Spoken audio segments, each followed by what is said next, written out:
Right, welcome back.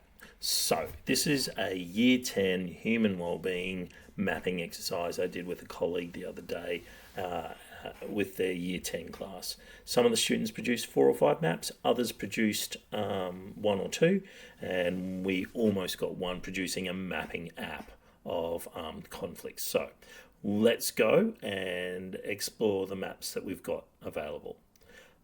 I'm going to start with armed conflict and event data last 7 days. Really interesting data. This comes from SDGs Today, quite a reliable website, updates, and we've got 7-day data. What we're going to do with this is we're going to make sure the blue line is beside that, and we're going to go and we're going to manipulate this data. Now what we're going to do is create a heat map. So we're going to create a heat map, and you can see here we've got a couple of areas with hotspots. One over here which surprised me the other day, although I did get a update on Smart Travellers saying that Bangladesh was having a few issues. So there's a bit of rioting and a few things going on there which surprised me. Now, these won't surprise you. Ukraine, Gaza, Middle East, and Yemen. So they're quite dominant areas, and you can see it's just gone a little bit lighter coloured there. Really easy to do. All you need is a dot map to create a heat map like this. We're going to go in and play with style options. I'm not a big fan of that colour ramp. I quite like this one because I get nice purples around the world. Students can choose their colour ramp, and with a heat map I don't think it really matters. So I'm going to go with that.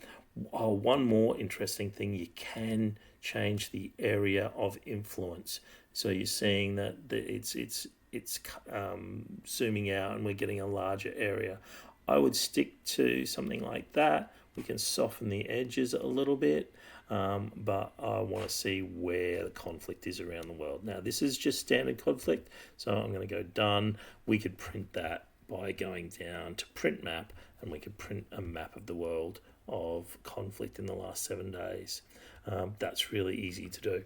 Now what I'm going to do here is I'm going to copy, I'm going to duplicate, and it will just drop another map in, same map. So it's called copy. We're going to rename this, and we're going to go event last 7 days, and we're going to go type of conflict. Now this is good because you can talk to how conflict affects well-being and what the implications are. There were some great answers the other day. We're going to change this, and we're going to go to field this time. So the type, precision, event type, subtype, actor, associated actor, year. I'm going to go event just to show you that this just changes our data set. And I'm going to turn that one off. And you can see here we've got protests in India, we've got explosions, battles, strategic developments, violence against civilians, and riots.